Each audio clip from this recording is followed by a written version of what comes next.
and welcome to everybody to this first show of what the F is happening to the gaming world. And we have a lot of topics to cover. So hi guys, me the 40k Empress. My guests today are the amazing Decembero, right there, the amazing Disgusting, and of course we have our co-host here, which is the dignified cartoon gentleman. So hi to you. Hey, everybody. Hello. Everyone is very nervous because this is new. This is Dez's first time on a panel show, so he is nervous. This is the first time we're actually building a new network show from scratch, so I'm nervous. Helzo had to fix one of his lights, so he's nervous. And the 40k Empress hasn't really done panel shows like this before as an official host, so she's nervous. So everyone's nervous. Don't worry. Yes. But it's a technical tornado a bit today, so guys, bear with us. We're gonna fix it. I mean, it's fine. It's great. No intro. We're gonna set everything up. Okay, so the 40k, my Warhammer 40k channel is not gonna have a stream because they want me to pay for that. It turns out, never mind. Hi to everybody in the chat. Dear Clayton gifted 3999 Zar. Thank you so much. Hi to Arnia, Man of Culture. You guys in the chat as well. Yasto. And I mean, that's what I do every time I say hi to everybody. Lilith. Thomas is here. Roadkill. Logan is here. I mean, wow, guys. So thank you so much for coming. Okay, we have wonderful. There are so many great people here, Empress, but I think as the most experienced person here in regards to panel shows, don't ask me why, because I'm brand new and only have 150 subs. What do I know? Let's thank all the fine folks and fellow creators for their donations before we catch up with everyone. Let's thank Clinton for the 39.99 ZAR, which is South African currency, which isn't as worthless as it used to be, folks. So thank you. Thank you for that. Used to be worth a lot more back in the day, but we won't elaborate any further on that. I pray this will be an epic and successful. Need to work on the English, but thank you for your donation. And thank you again for the 30 ZAR saying for the Empress and the fluffy ones. I'm going to assume that's the dog. Then we have a Russian secret agent, because I have no idea what that says. Can you elaborate, Helzo? I can. I say I bless this chat with this little donation, and may we go forth and when we hit it hard the way it has to be hit, because I am boiling this absolute amazing drink since yesterday or since last year. Good. It's a funny way for a Bulgarian to propose to someone, but I thought you were already married, Helzo. Thank you to Roadkill for the 50 banger. Well, nearly 50 banger. We appreciate. I wish we had like special sounds and something, but we're not professional like Hypno and Smash. But quiet, you barky dog. We have the dog at least. I know. Dog is a special. The only person who's a professional here is our special guest, the only one who could make it on time. And this is his first time on a panel show, so we won't hold his nervousness against him. But thank you to Roadkill, who says, "Hail Empress, panel, and to the gentleman that lives in my trunk and refuses to leave, looking at you, Yasto." Well, that's very interesting. Well, I just want to say thank you so much. You're getting the Wonder Woman salute. I cannot do the most muscular because I'm gonna rip the shirt. So because it's a red banger almost, I'm gonna do this. That's gonna make for a great. By the way, I don't want to know what you use that for, Empress. So we're just gonna catch up. We're just gonna catch up with the panel. Because I'm very nervous. Let's start off with our official host. How have you been, Empress, since we last had a good talk? It's been a while. Yeah, Well, all has been good. I'm going forward with everything. I plan a lot of stuff for 3 channels, so production's gonna take a while, but other than that, everything is okay. So yeah. Excellent. Most excellent. We appreciate you for hosting this new network show, and hopefully Helzo will not be jealous if this show becomes the most successful. Helzo, good to see you on this show. The official host and the official founder of Discuss Things Tangent Kings every Monday at 8 p.m. UK, 3 p.m. Eastern. Good to see you're feeling better. We didn't have you on this Monday because you weren't feeling quite I well. was So how have you been? Well, today I've been feeling quite better than the previous days. I wasn't very good the last days, and I do contribute this to a lot of the things that have happened because it wasn't like a normal virus or something. But that's a story for a different time. I'm sorry that I missed the Monday show, but I did manage to watch it. It was amazing, and I am very thankful to you, Digny, especially for doing the show, and it was an absolute banger. Uh, it's amazing, and I've been doing very much better. Already managed to put out one video for today. Probably gonna for this week. Probably gonna manage to do a second video, and I'm starting to learn a little bit how to write drums in some music production programs to be able to kind of expand my music channel as well, because I also have a music channel that I want to kind of do a little bit more on. But that's pretty much what's been going on since I've gotten to my feet. Excellent. Well, we managed to do a show without the official host, and don't say it went too well, Helzo. We might not need you for it much longer if that's the case. So we're getting the money, but don't do any of the work. Literally, he got $14. Helzo got $14 in donations for a show he wasn't even on. If that doesn't show the success of the network in its first month, I don't know what will show it. And now we're going to go to our supple. Yeah, and I'm the only person who speaks English as a first language, and I can't even say super. Now on to our super special guest. His first time on a network show and first time on a panel show. It's great to see the Decembro, also known as Des. How have you been, my good man? Thanks for having me. Well, you know me, I've just been grifting on my channel as always, making a few videos, pissing off some people as usual, you know. Ranting about activists, ranting about the usual nonsense that goes on in the industry. That's why I was very excited about the topics that you guys got today. Yeah, I know from my mentor exactly the right things to cover to ingratiate oneself to very talented people. And Des is the latest example of that. And this panel, although it's a panel of 4 folks, unfortunately, Mr. Nobody hasn't been able to make it yet, and neither is Jay Haringue, unfortunately. It doesn't matter. If you have a panel of 6 folks and 2 people don't show up, that's not a bad thing. It just means the 4 people who turned up have more time to speak. And I've been doing very, very well. The first active month of my channel has been insane. Got nearly 10,000 views, nearly 300 hours of watch time, and we gained about 94 subs from 61 to 155. And if we keep going at that rate, oh dear, we're going to be very dangerous to our democracy. So on that note, ladies and gentlemen, before we get into the topics, if you haven't already, like the stream, share the stream. Donations are always welcome. We appreciate you all. And do remember, this is probably the only panel show you're ever going to see without an American on it. So cherish this moment.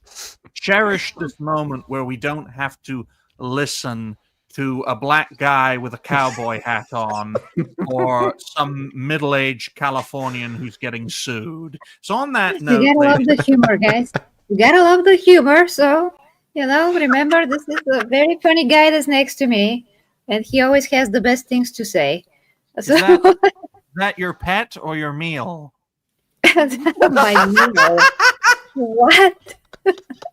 Who are you See, look- talking about, by the way? See, look, Yeah, welcome, who? Des, welcome to the pet show. They're just showing off their pets. All right, I mean, then. he wanted to be held, so I cannot say no to my That's all right. firstborn puppy. I heard Yeah, that's great for views. Oh, Yes, yeah. Oh, a woman yeah. showing her puppies is great for views, Des. The first topic of today's show is Yeah, it's English as a second language, but I get it. yeah, yeah, yeah. 10 minutes and 50 I have 3 seconds. puppies. We love our timestamps on network shows. And the first topic for today's show, it was supposed to be one thing, but it's evolved into another. But it's overarching. It's about Xbox's downfall, summarized with 2 things. One, a $1,000 handheld, which shouldn't exist, and the other, which is more recent, the price hike of Game Pass going up to $30 a month now. Literally, you can buy a AAA Steam game on a Steam sale every month for that price. I think, and I've always thought this, Microsoft as a company is the embodiment of missed opportunities, especially with Xbox. You had a fantastic idea for a games console backed by one of the biggest corporations in the Western world. And what have they done with this great opportunity? They have failed time and time again. And especially with Game Pass, because Game Pass was such an intriguing concept. Let's take Netflix and make it for gaming. But we gotta squeeze you gamers out of all your money. Des, you're gonna fork out $360 a year to use Game Pass. That's insane. Good luck. And that's why people are abandoning it left, right, and center. I mean, this It's topic just was not worth it. It isn't. I mean, this topic was originally just to dogpile on Xbox's handheld consoles. What are Xbox doing making a handheld console? I have no idea. Anyone here Yeah. who used to be Xbox fans? Anyone? I've never. I used to be pretty big on Xbox. I didn't really have like it wasn't like a fandom kind of thing. It was just back in the days of the PS3 and the 360. The 360 was cheaper. My brother got it for me, and I became a fan. Eventually, when the PS4 came out, it was a case of the exclusives. You know, it was like everybody wanted the exclusives. I wanted to play Uncharted and The Last of Us. People wouldn't shut up about it. I looked around. I saw what they were doing with the DRM and the other garbage. I forgot what it was. The Kinect.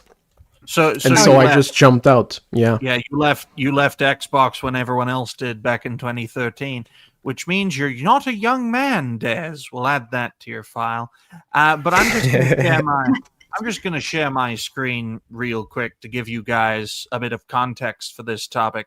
Now, the last thing I expected was for Xbox to release a handheld. Of course, they didn't do it alone. They actually had to work with a reputable company, the Republic of Gamers, to create this. And it costs $1,000. This is the premium version. This is the version that isn't going to break after a year. That's how you know it's the premium version.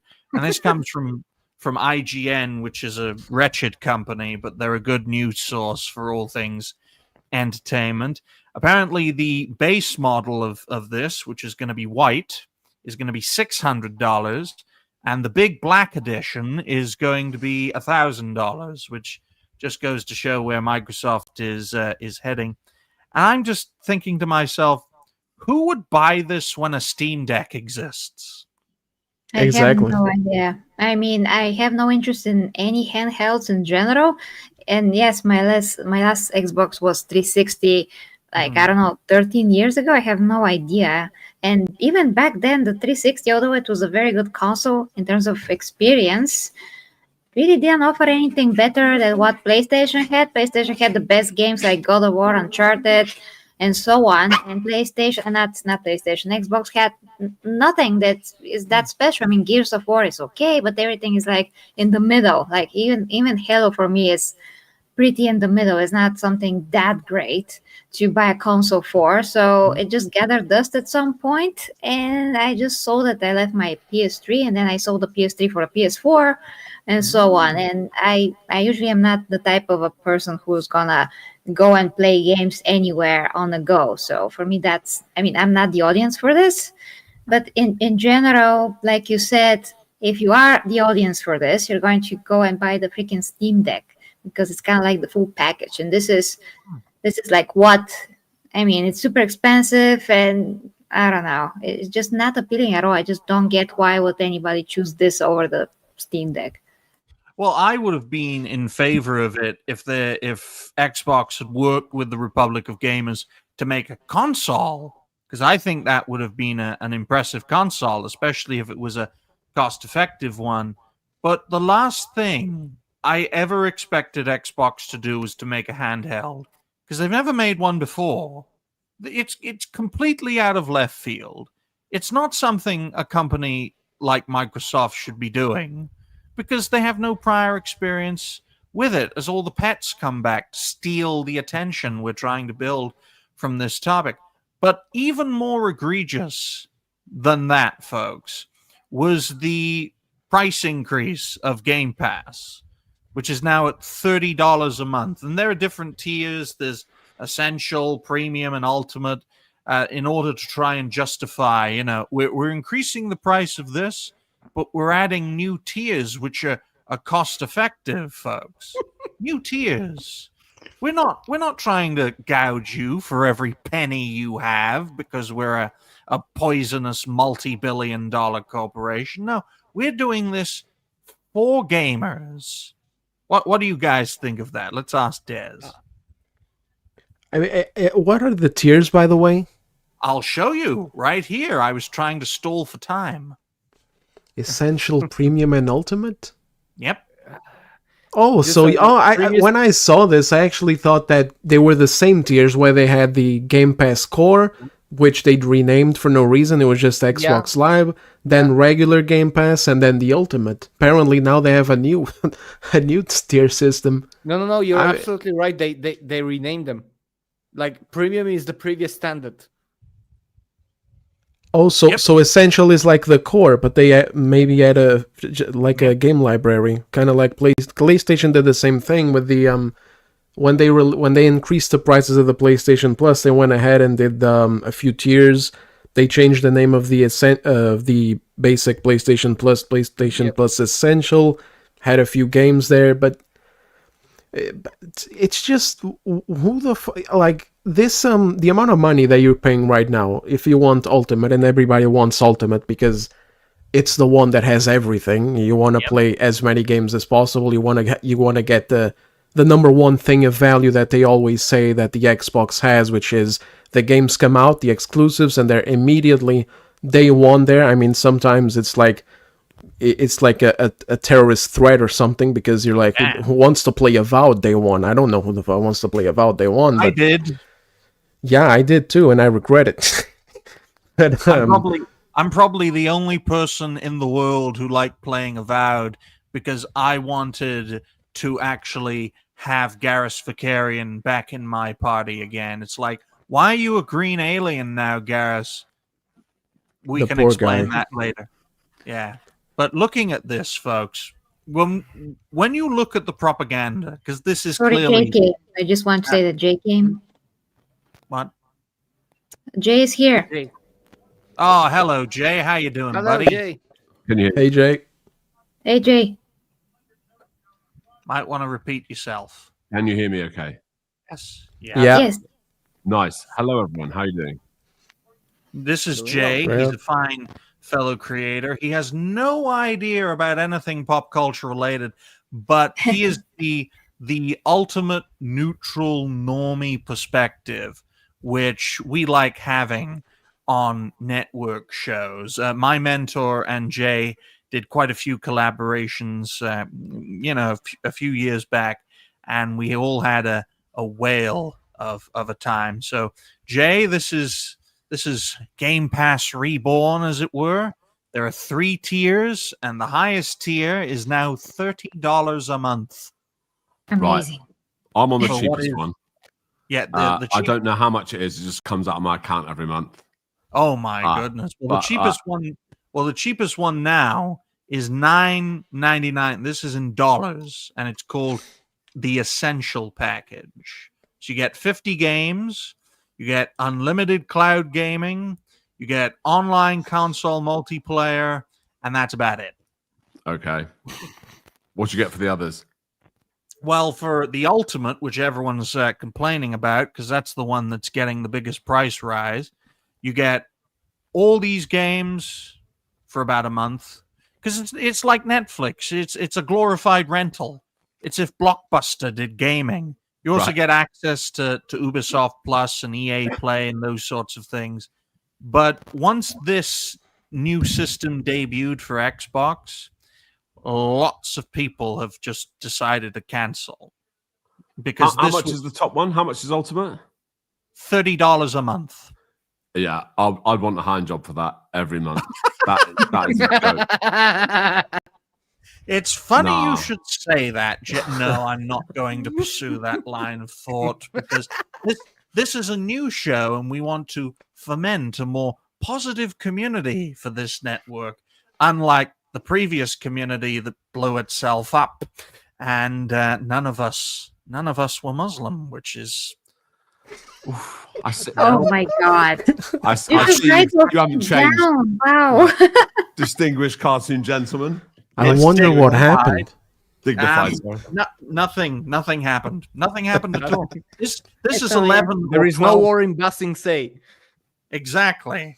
We've always been at war with East Asia. But the point is, ladies and gentlemen, when we look at this topic, Xbox has been floundering and failing for well over a decade. And without Microsoft's continued support, it would have been dead by now. So it just goes to show, right? If you want Game Pass, you've got 3 options, but they all lead to the same outcome. You're supporting an ecosystem that is unsustainable. Even if tens of millions of people bought Ultimate and supported it in the long term, Game Pass wouldn't be making money financially. It was a way of saving the Xbox One and saving the 8th generation. But after the COVID crisis came and went, there's no point in Xbox now. In fact, there's no point in console gaming as a whole. As PC games, I know you pull that face, Jay, but in financial terms, mobile gaming wins. But PC gaming has been eating the console gremlins lunch for the best part of a decade now. Yeah, just more convenient. I mean, I also have a PS5, but I much rather prefer to just play on my PC. Just how it is, and also I can buy a game on the PC through a game key. It's going to cost me a lot less than if I go buy a physical or a key for a PlayStation. It's just no brainer that I will prefer the PC. It just costs so much less, and I can also play for free multiplayer if I so want to. So yeah, PlayStation is not convenient for me at all. I just use a freaking controller by this point. Exactly. Oh, introductions. Jay, this is the 40K Empress. She's the official host because I can't host my own shows anymore. Right. This is Helzo. He also hosts one of my shows on a Monday. And this is Decembro, who is an incredibly talented creator in the pop culture scene. And it's his first time on a panel show. So, Oh, nice to meet you guys. Just as a bit of background, I do comedy recaps on Lifetime movies, amongst others. So that's why they are very entertaining, ladies and gentlemen. You should go and check out Jay's channel. There we go. Yeah, absolutely. I watched a few and my brain decided to leave my head. Yeah. Because, I mean, those movies are just ridiculous. I'm like, who made that? Jesus.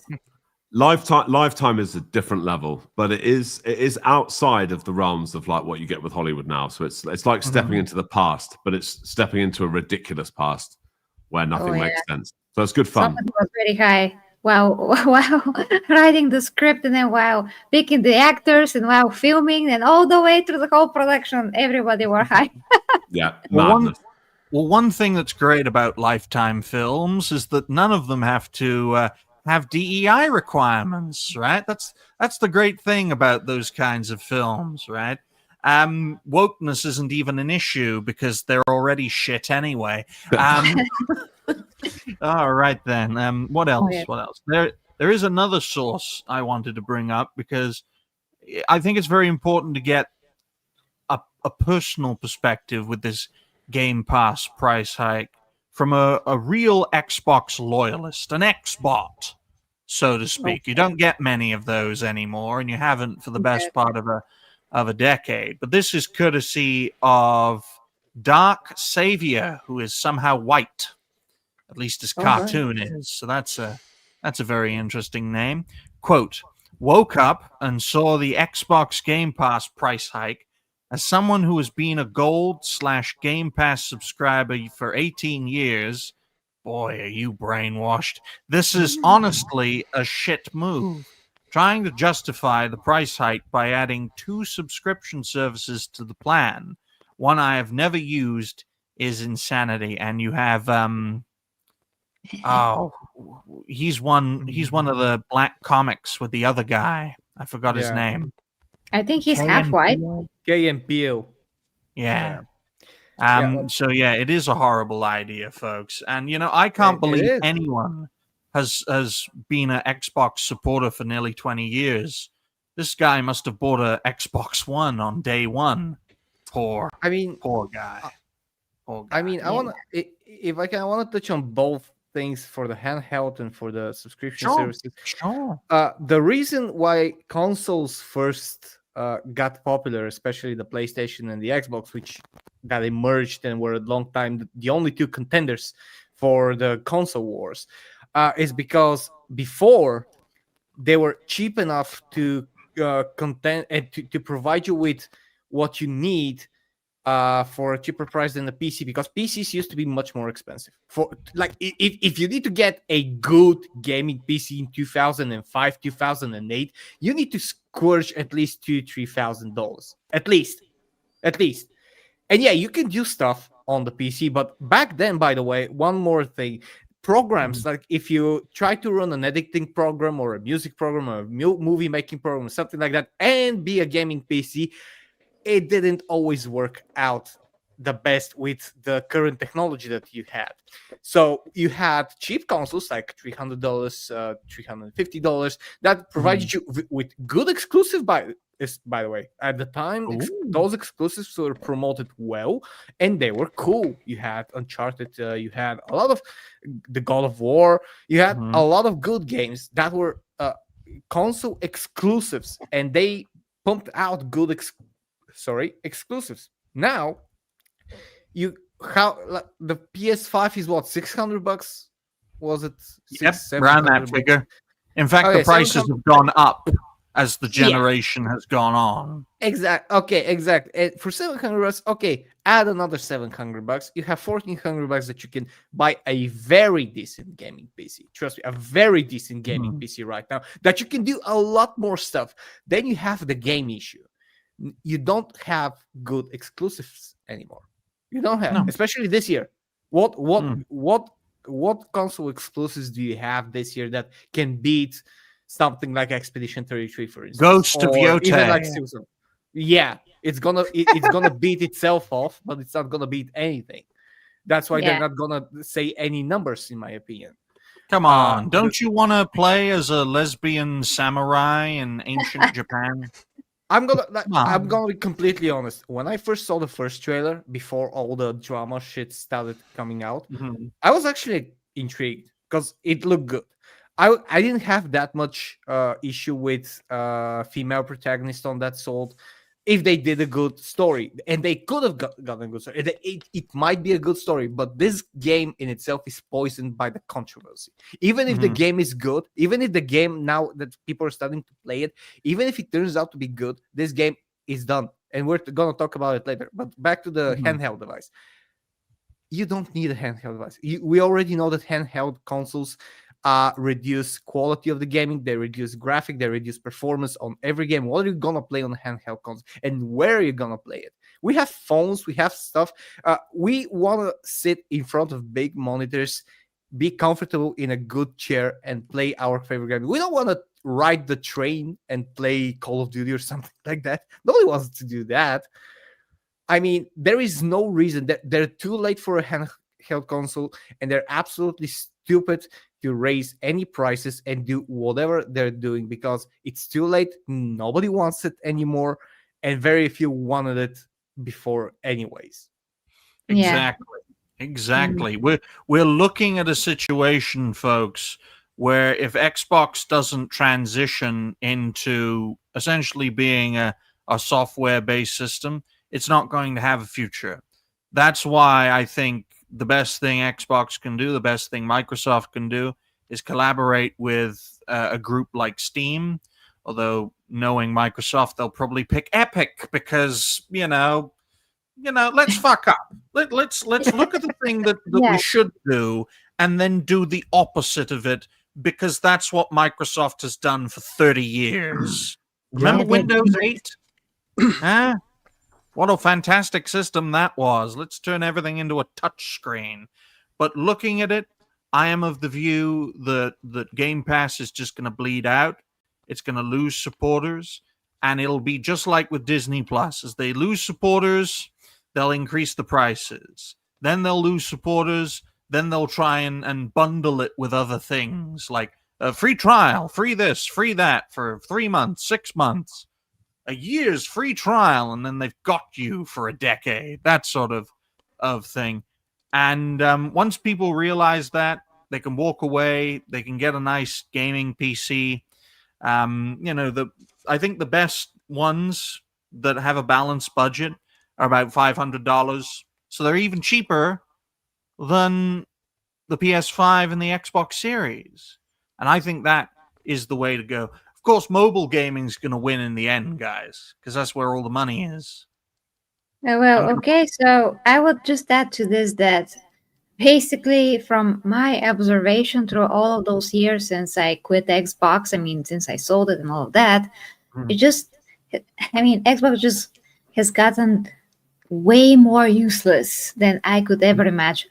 So first, it was useless because the console didn't have any games that were really worth it to get the whole system for. Then the prices got really high. The system was not really that special, and PlayStation still had better games. Then they had this service, Game Pass, which is appealing if you want to try some games and if you don't care if you ever finish them or something. But then again, I mean, I am from the types of players who prefer to buy a game if they really like it. So I would never actually keep a service, because then I'm gonna feel like I have a time frame in which I have to play a certain game, and that with my schedule, and many people are busy today, not only me, of course. You're feeling like you are up against the wall, that you really have to play this or that when you have a service because you have a time frame on it, or you have to keep paying so you don't feel like that. And it's like it's adding a stress on the back of your mind that you are paying for something that you're not really using, and then you're blaming yourself for that, and all of those stupid things that you don't really need. So it's much better for anyone to just buy the games that they really want to play, that they're sure of, and just not invest in a service at all. And and now that they put that, I mean, that they made that so expensive, this is the last straw. I mean, this is the last thing that Xbox had to do to really dig themselves into a permanent grave. Because even if that is useless, the last thing that it was kind of useful for some people, and now this is completely useless, then Xbox is going where exactly? They're not going into a hardware. I mean, they're not investing into the hardware. They're not investing into anything really. I mean, game studios were crushed, removed, canceled, games, so many projects that were, some of those games actually were already made games or very close to completion. They completely deleted those. And now this, I mean, they're going into a complete and utter annihilation of I themselves. There's know. nothing good Em- about Xbox. I'm Em- just shocked Empress, by I this know how to decision. save Xbox, guys and lady. I know how to save Xbox, right? The same way we're going to save EA with big Yep. Arabian oil money, ladies and gentlemen, which is a great segue to our second topic. Off to the right? bargain bin. Smooth, In- smooth. Indeed. And I'll write that down for a solid 35 minutes and 30 seconds. Got to make the timestamps, got to make the videos from the shows. Otherwise, Digny's channel can't really grow. 2.2 is EA sells out to Saudi Arabia with Jared Kushner's support. Folks, if you haven't heard, EA has been sold and has been made private, a private company, being taken out of the public stock exchange for 55 billion US dollars. Now EA is soon to be a Saudi Arabian company, which does have an American base of operations, of course, so that they can actually run things. But I find this incredible. And if it can happen to a company like EA, then all sorts of big names that are still independent could be swallowed up by foreign entities and foreign governments. It's a shame that couldn't happen to Xbox, because I would love that. Xbox bought by the Saudi Arabians. You wouldn't even have to change the color. It would just be green with a great big X next to all the Islamic writing. Yes, Jane? Can I just point out Lilith's comment here, which is excellent? There will be Sharia law in FIFA 2020. God. I'll tell you this, folks. Lilith is crazy, and you can quote me on that. We literally keep her on a Wednesday panel show to keep crazy characters away from the show. But Lilith is one hell of a character, and I hope so, Lilith. I don't want women in the FIFA games, okay? They have the ladies' national teams now. Yes? Right. I'm sorry. I totally agree with this. It's not sexist, but it is ludicrous. Like, so I haven't played FIFA for a few years, and my friend at work said, "Oh, this is my ultimate team," and he showed me, and like at left back was like Lucy Bronze or whatever. She had like a 92 rating, and I'm like, "Come on, do me a favor. Like, I'm literally a better player than her, and I'm a 50-year-old overweight man. Grow up. Stop pushing this Wendy ball on us. It is a joke. I cannot believe they're including that." My little niece got a sticker album, a football sticker album, and there's like, they've got like pages of what no one wants them. They know no one wants them. They just stick them in there. It's like to try and absolutely force it on us. It's a joke. I'll tell you what, if I managed a women's football team, but I would just put an advert out saying, any man between the ages of 16 and 50, if you want to have a go in goal, transition, and I'll get you a professional contract. Because I'm sorry, these goalkeepers are fucking shit. We can actually talk about football on this panel without any Americans on saying, "It's soccer, soccer, soccer." It's so liberating to actually be on a panel show without any Americans on it, which is just fantastic. But I tell you this, as a Mass Effect and Dragon Age fan, I pray for a Saudi Arabian Mass Effect. I pray for a Saudi Arabian Dragon Age. We can call it Dragon Age Invasion, because the Qunari are essentially just Muslims in that universe, and then the Qunari can just take over Thedas and make it great again. Where you had Inquisition, so exactly. But I just find it incredible that this has happened. EA was bought out by, it wasn't just the Saudi Arabian government. They did it in association with a company called Silver Lake, which is a third-party company, like a bridge company, so that the Saudis can operate in America without it being, outright foreign interference.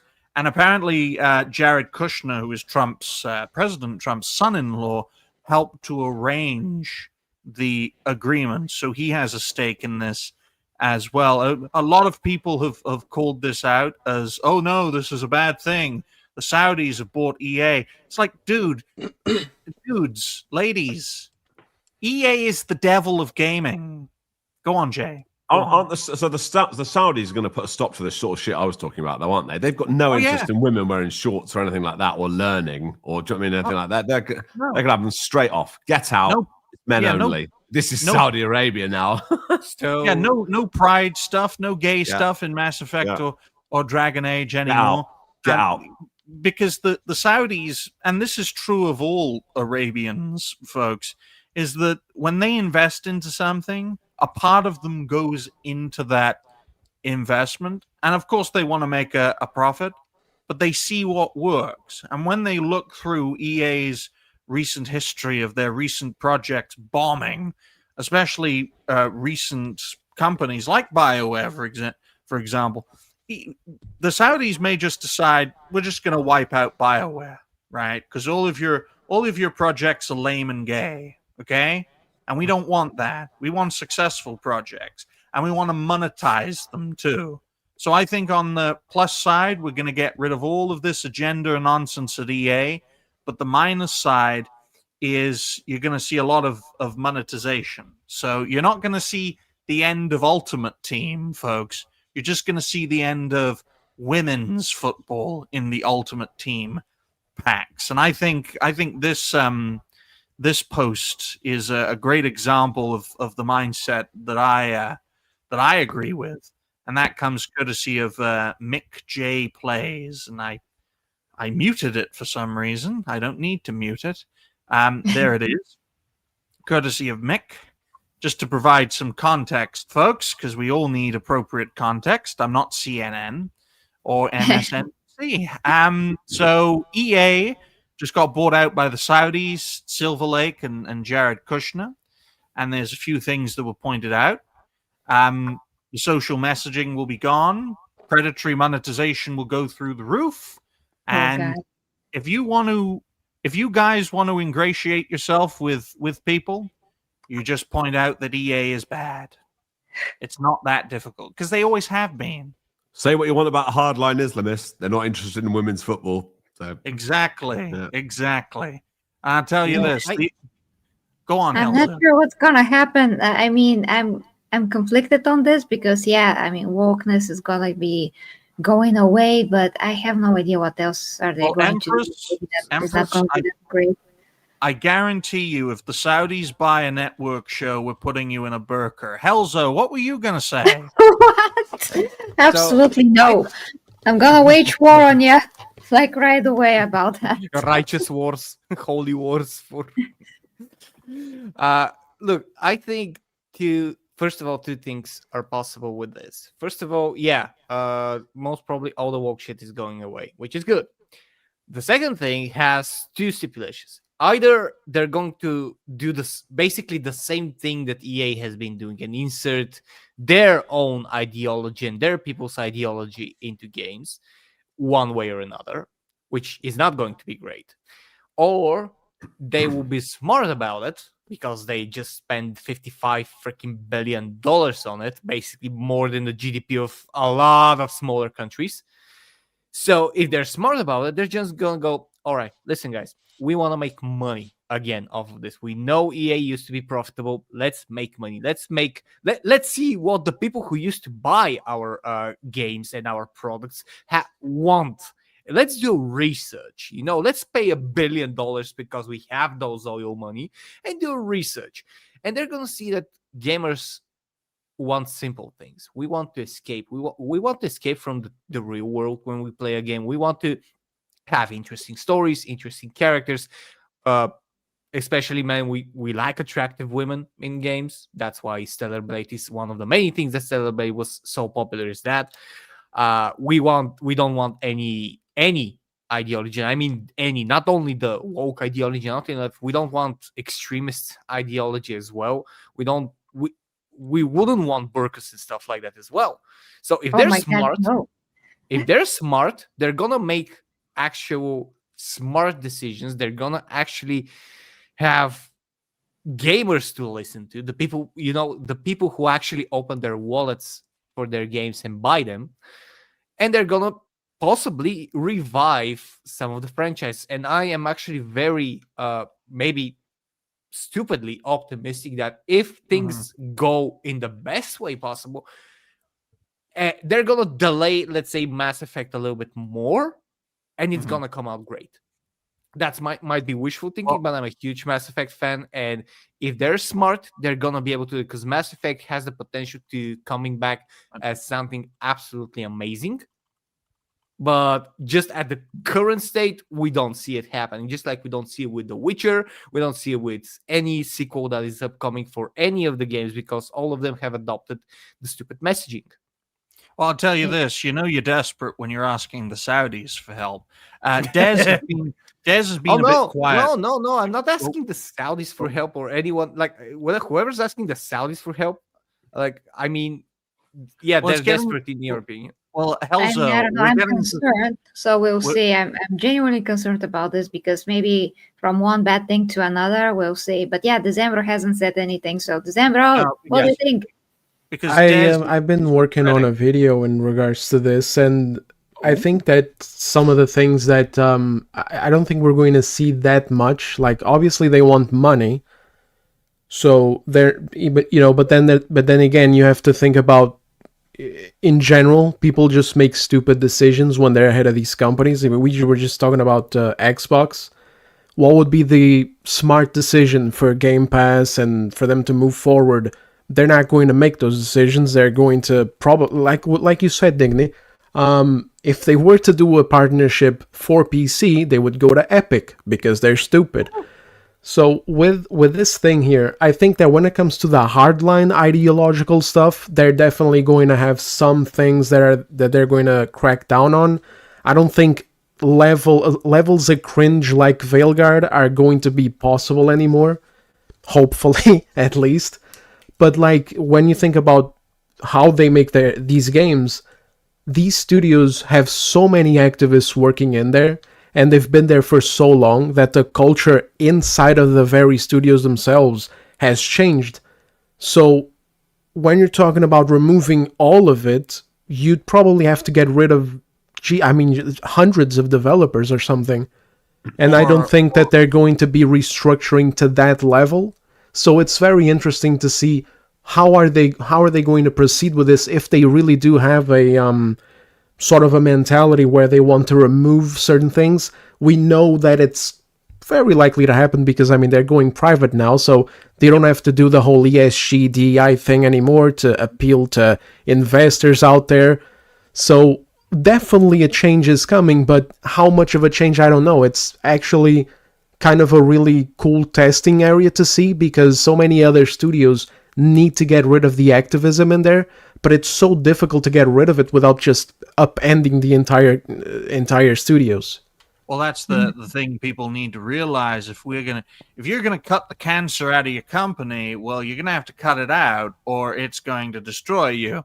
But I found this source real quick from Pirate Nation, who's into dress up. Don't ask me how I know that, folks, but I know a lot of things about people.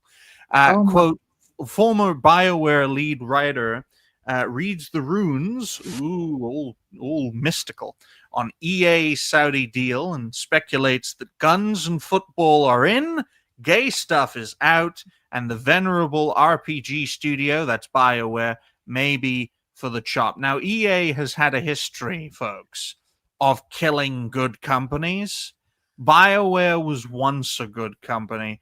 BioWare hasn't made a good game in over a decade. It hasn't made a great game in a decade and a half. Oh yeah, remember that phrase? My face is tired. Yeah. And Andromeda wasn't even the worst game released during that period. Yeah. It's absolutely awful, folks. But when people say BioWare is a venerable studio, they say that historically. Just like for Bethesda, they say it historically because of what they've done in the past. It's like saying that this 70-year-old veteran was a great soldier. He's not a great soldier now. He's an old bastard with arthritis who can barely walk now. But he was once a great soldier, and we thank him for his service. We don't press him to go back into the battlefield, though, do we? Unless you're Ukrainian. Too soon? Such as Too soon, ladies and gentlemen. I say that the war's still ongoing, but in all seriousness, when we look at this deal, folks, did you it see the should- full post? Well, yes, that's what I saw. The screenshot of the screenshot of the guy who wrote that thing on Blue Sky. Oh no, I stay away from Blue Sky. I can send it to you in DMs if you want. It's I'd just love- so stupid. If you want, I can send it now. Oh, give Yeah, it. Just go on Get it, X. by yeah. all means. I love it when an established creator sends me DMs. It's usually the other way around. Do it. We want to see the generosity. The No, I stupid- try to stay as far away from Blue Sky as possible because it's all full of P Diddy's. Oh, It's all my full of- God. That's a good I sent it. analogy. Yeah, it's insane. Oh, Dez has sent me a photograph, ladies and gentlemen. Good job. It's not his penis. That's never happened to me before, and hopefully it never will. Oh, it Alright. happened to me a lot. Yeah, I but bet. there's Woman on there's a YouTube, I bet it does. Oh. there's a reason for that. I want to share my screen, but I can't make it smaller for some reason. That's what he Um, said. Oh, we are I know what I'll definitely do. people on the stream. Don't worry. I'm going to save the image, folks, and then I'm going to bring it up as an Hey. image. So magnify, save, all well and good. All right then. Well, thank you I for that can't wait. dick, Decembro. I'm just gonna share. No, that's the wrong button. So what is this picture of? I need to know. We're going to. There we go. Here it is. Well, We're there it waiting. It's the post from the lead writer himself. The way that the headline puts it, it doesn't show It's how much of a tricky. smartass he's trying to be with this, and it looks so ridiculous because if you think about the history of BioWare, the immediate thing you think about is like a studio that knew how to make great stories in action RPGs. Loads of characters, companions, good romances, great dialogue, but this guy attributes the entire identity of the studio to just gay stuff. So of course now the Saudis are going to get rid of the gay stuff. And I just don't get it. I don't get these people. Like, these are the type of people that don't belong in these studios because they don't even understand where they're working at. They don't respect the history. They don't care about the name that BioWare carries. Same thing with Obsidian and the whole situation with Avowed. You have people who have forgotten where they're working. Avowed is not a terrible game. It's not like the biggest pile of dog shit on the planet. But when you take other RPGs that they have made, it's such a downgrade that it's almost like it's insulting to the very name of the studio. And these people just work there and don't even pay attention to that. Like, you hire people and you don't even care about who you're hiring, the culture that you're establishing inside of your own studio. You don't care about the quality of your games, Well, what the you crazy stand thing- for. especially with Trick Weeks, is that he was part and parcel in what made BioWare great. Yeah, it's difference the weirdest thing. It's like you look at his stuff from back then and the characters he wrote. I think he wrote more than Solus, Yep. the alien doctor guy. Yep. And One of now he wrote what, fucking Tosh or something? Holy crap. It's Oh my God. it's that institutional poisoning, folks. That's why the agenda that we all rail against, except for Jay, who has far better things to do, like cover Lifetime movies, which are fantastic. Check out his channel at Jay Harang. It should be Harangu, but he doesn't pronounce the U or the E. It's the agenda that poisons the minds of people in these institutions. That's why they're all rotten to the core. They're so rotten that we need towel-headed Arabs to save the day with their 1400-year-old ideology that likes children a bit too much. I was going to say that's only 1,384 years older than they like their women. Exactly. Look, Exactly. if I see a reaper doing a morning prayer to the east, then I'm just gonna quit everything, you know. But I'm sorry. I'm sorry to say, the fact, Helzo, but why would the Saudis make themselves the bad guys? no, they're gonna make some no, like okay, which ending did you do in Mass Effect 3? The one where the Reapers transitioned and grew tits. Well, yeah, so now they're gonna be fixed and they're gonna accept the holy religion. I No, that's can't even do it with a straight face. It's so outrageous. But again, the outrageous is already happening exactly with this dude that wrote More Than Soulless, one of my personal favorite characters in Mass Effect. But that is before, when if you see a gay romance, let's say in Mass Effect, you wouldn't go the direction that we're going now. And we touched on that in previous shows, that we're unable to see, and there are no things to be seen as clear as before. Because before, when I played Mass Effect, let's say, I didn't have the issues like there was. I think it was Vega, no, not Vega, Ortega, Ortiz, who was gay, Yeah, and it was like Cortez. Yeah, the pilot. Cortez. Yeah, he was a great written side character. I didn't care that Yeah, he they had were just more characters who happened to be gay and exactly, not and they were written, representative of anything. yeah, and they Exactly. were written amazingly, and every romance path was written amazingly, and we don't have that, and that's why we need Saudi Arabian help right now, because they have poisoned things that used to be okay and we didn't used to pay attention, but they decided that this is going to be the focus of everything, and they're just gonna absolutely burn every sense of good story making, good narrative making, good gameplay making, all on the altar of this is this sexuality, this is this gender, this is you need to be that, and make the absolute most boring content Well, ever. you poison the discourse at its source, and that's Yes, exactly exactly. what wokeness, for lack of a better term, did. They targeted the source of entertainment, which started in education, and then from there, the ideology set in, and all these people went nuts a decade ago. Like Yeah. it really started ramping up 2015, 2016, because that's when they were activated, because things were not going their way. You get nearly 80 years of constant social change, and the moment it stops for a millisecond, they're all activated and they all go nuts. Yeah, Ghostbusters was 2016, right? The female It's Ghostbusters. big. It's a Yeah. big prevalent. It's still a prevalent problem in the United States. It's a problem in the UK. I don't know if it's a problem in places like Portugal or Bulgaria, but Big I can time. tell you, it's Here, a poison. no. It's how it At least, operates. no. Sorry, hang on. Can I ask who's from where here? Who's Des Portuguese? is from Portugal. Helzo and the Empress is from Bulgaria. I'm from Right. Israel.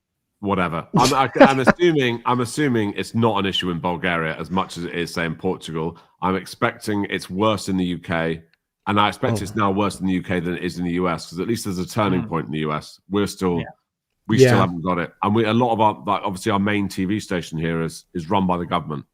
Yeah. So Yeah, it's not an that's- issue here, but No. I mean, it tried to set in, but it couldn't. Some people do have this mindset, but they're such a small minority. It's unbelievable. You know, sometimes Nip it when in the you bud before they start to grow. Everyone well- I know who's Bulgarian, like we get a lot of Bulgarians here, and I work with a lot of Bulgarians. They Oh. have just when we start talking about this stuff, they just like they look at me as if like I'm living in a mad world. They just don't believe it's happening. They're like, what? Because obviously when they live here, they live in a community of other Bulgarian people and friends with a few Romanians, even though it's a bit touchy. But like they cannot believe that like this stuff is going on, and they're like, "Are you mad?" Yeah. They still live in the real world. We've been conditioned into some sort of fantasy world where red is blue and whatever, and up is down. Madness. We're just too poor and too stressed out by the real events of the real world around us to to be comfortable enough with our lives and bold enough with our lives to go with this thing. And I said something in the pre-stream, and I like to say that a lot these days.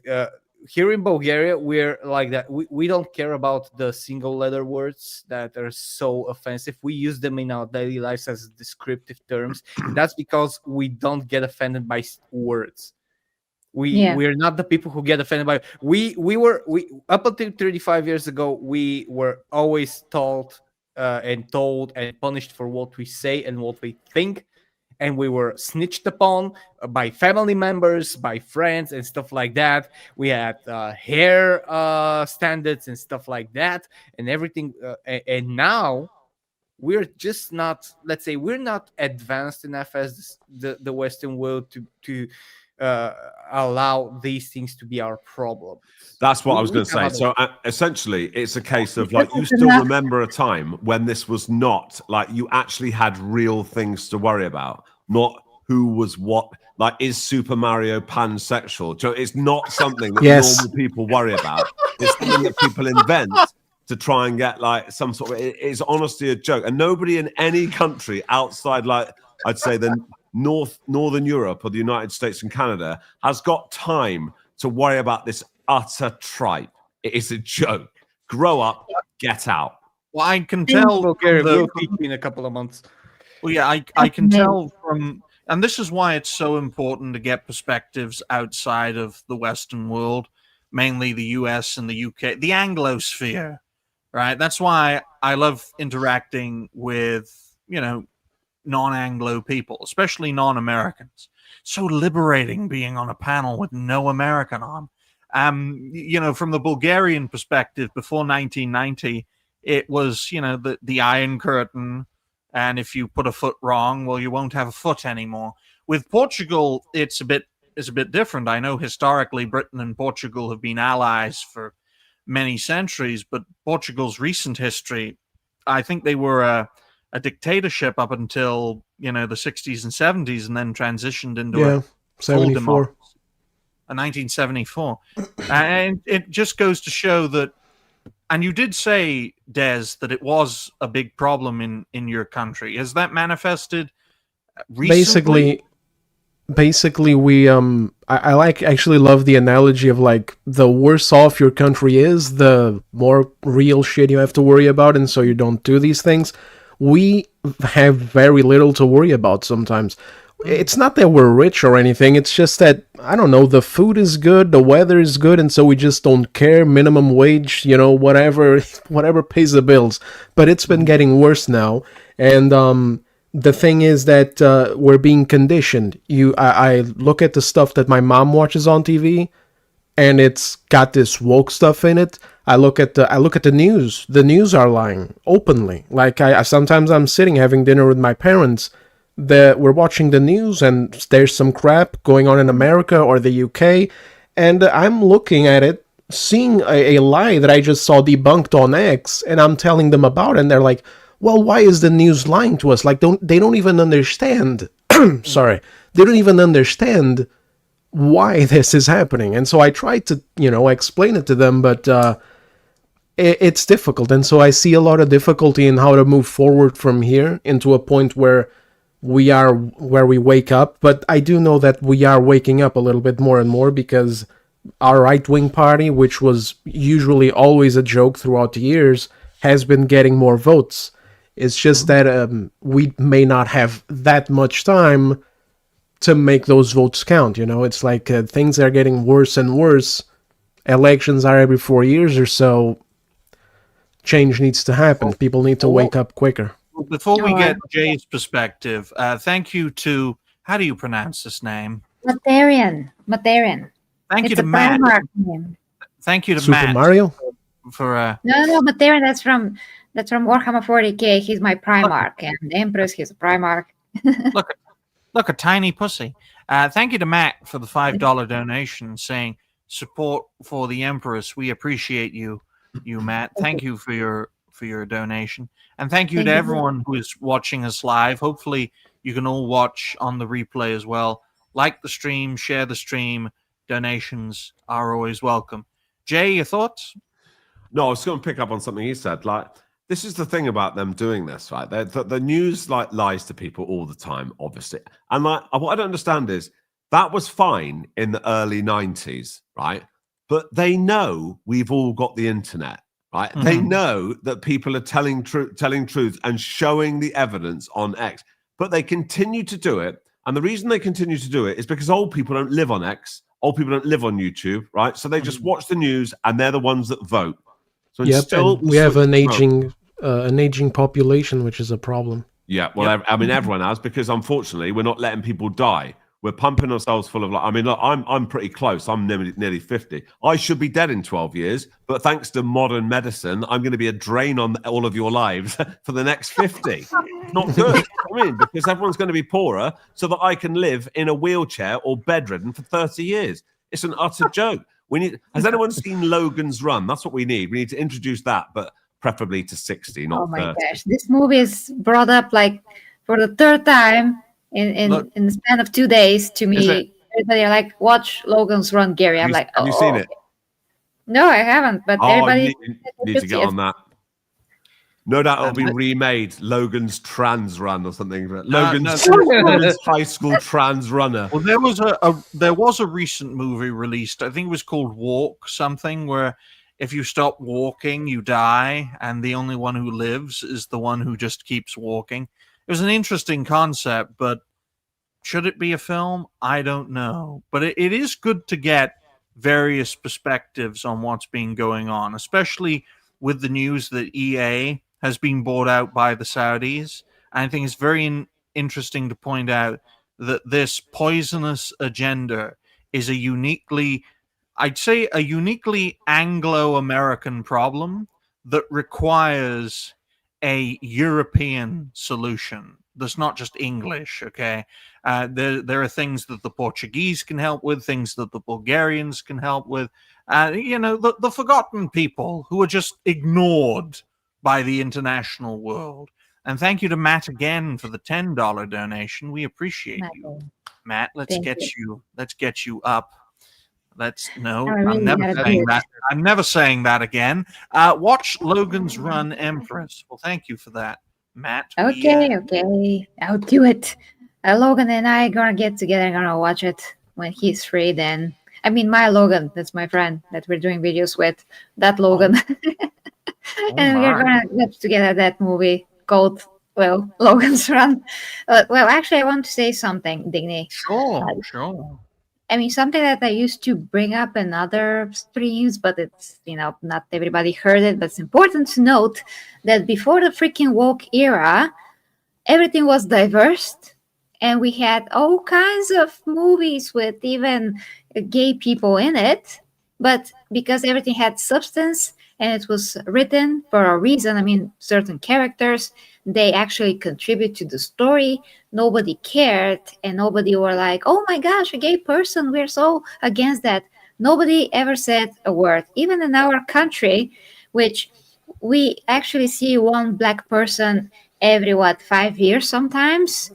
You may have seen a black person if you live here, or maybe you haven't yet. I mean, I have seen like 10 maybe through my whole lifetime in person, but also gay people, I've seen a few through my lifetime, just a few.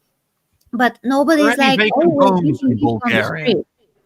What? Are there any vacant homes in your country? Vacant homes, yeah, sure. There are vacant villages, around 230. Yeah, whole villages are vacant. Damn, imagine only seeing 10 black people for 40 years of your life. Wow. Well, no, it's a good point, because I remember in 1982, I think my parents took me to watch The Empire Strikes Back at the cinema, and Landau Calrissian came out, and my parents were like, right, that's it, we're leaving. And like everyone in the cinema just walked out because it was the 80s and nobody wanted any of it. Now, obviously that story isn't true, right? Yeah. But you'd think it was true by the way people talk about it. Nobody gave a fuck. Yeah, right? you think it's all white. It's been all white until like 2016. All video games were also all white until 2016, and no women either. I'm just going to write down the time. They didn't exist. We can prove right away. That's not the case. And even when I watched Xena Warrior Princess, which spans from 1995 to 2001, it's a Greek mythology. It's not history based. There's a lot of history characters there, like Caesar and whatever. But there's literally Greek guys that were black, and I didn't even see them as black pretty much because you just invested in the story, you're watching it, it's amazing, it's super compelling, all the characters are so heartfelt and everything, so you actually forget that they're black or whatever. I'm Cleopatra was black in one episode, but then she wasn't in another episode. That was really, really weird. But Xena is funny like that. But through the the point is that power. there's even a transgender character. There's even a transgender character in Damn. Xena Warrior Princess second season, and it was super funny. I love it. I mean, while we're talking about diversity, I can't believe I found a woman who watched Xenia Warrior Princess. I thought that was all 50-year-old men watching that, but Yep. Oh wow, no, I grew up You with had it. you like her Yep. her initial channel, because I've known the Empress for 10 years already, Yeah. I think. Almost. She Nice. started with Xena as her whole build up to her channel and to her YouTube. yeah. She's I- like the lore goddess of Xena. I have had hour-long conversation with her, only explaining a single episode, and now years afterwards, I'm thinking, why didn't we make that into a video back then? Well- Me just listening, like, right, and like nodding Because like you a didn't- dog or a first-year student in engineering. Because you Yeah. didn't have a dignified cartoon gentleman explaining to you how you can rinse out any organic conversation into a means of getting viewership. But, I was very tempted to write down the timestamp as soon as Jay made that Empire Strikes Back reference to show you guys the power of the media and editing things out of context. And I put it right at the end of a network video so that no one would watch it. I can't say nobody, because that's a person in our community now. Please, because obviously my viewers are apolitical, and I'd Yeah. rather them not type my name in, apparently, which is my biggest search term, apparently, and find me ranting about woke people. So if you could hold off on that, that'd be great. It's gonna be an interesting upgrade to your channel. That's perfectly fine. Speaking of ranting at people, 2.3 is a very interesting topic. Remember violence in video games, folks? But apparently, the only Kennedy who hasn't been shot dead believes gaming is linked to video game violence. I'm glad you guys laughed at that, because the previous lot didn't when I said that. 1 hour, 11 minutes, and 30. Were they American? Yes. Well, But, there you go. But I'll tell you this, folks. I can't laugh too much, otherwise I'll start hiccuping and I won't be able to stop. But yes, RFK Jr., the only Kennedy who hasn't been shot dead yet, links gaming to violence, and I don't think there's any need for a right-wing version of Collective Shout. We have enough people trying to censor things in the space, okay? I covered this on Wednesday with Noise Pollution and his crazy gang. Lilith was there too, drunk off her face. And we were talking about how the main man behind Make America Healthy Again is trying to link gaming as a main cause of violence, especially gun crime. And then we posed the question, well, does Make America Great Again share that view? And a few times the Orange Man has made the claim, the old boomer claim that video games cause violence. That's absolutely insane. I don't watch Breaking Bad and then decide to become a meth head, okay? Yeah. I don't watch Better Call Saul because Saul looks like Jay Viper, okay? I don't do that. Okay. Well, I wasn't gonna kill anyone with my swords, which I have a few of. If I mean, video before we- game Go on. if video game violence produced real life violence, we wouldn't have a society right now. Absolutely. We had games like, I'm just gonna name a few: Postal, Carmageddon, Manhunt, Delta Force, the Call of Duty Battlefield franchises, Diablo, Mortal Kombat, GTA. Mortal Kombat, yeah. GTA, yeah. Grand Theft Auto, yeah. So all of these games collectively are played by maybe hundreds of millions of people. Imagine if video games did cause violence. Imagine if 10% of these 100 millions of people decided to become overly violent. So yeah, that was going to be a whole different world. But The there world was would look like Mad Max or something. exactly. Oh, and Mad Max, Like yeah, the like Purge, the movie The Purge. yeah, I'll would tell be you an this. amazing. Well, I'll tell you this, folks. I think video games doesn't increase violence. I think video games decrease violence. Absolutely. If we Yeah. gave disadvantaged people in America, especially the black community, more access to gaming, then levels of violence, I believe, would substantially reduce, as well as free chicken delivery. I mean, Yeah. the problem is that's a similar argument to the whole. I can't say these words on YouTube, but prawn versus grape, isn't it? Like that is a similar argument, Right. And I'm interested that discuss things. Use the example of Diablo, because I don't. I mean, I'm sure if kids did have the power to like become warlocks and raise trees and shoot firebombs, whatever, they probably would. That looks fun. But when it comes to Grand Or Theft there will Auto, be a barbarian that shouts and dual wields. that'll do. demons Yeah, and okay, something. I'll give you that. Fine. I was always a warlock when I played Diablo, so form an orderly queue, ladies.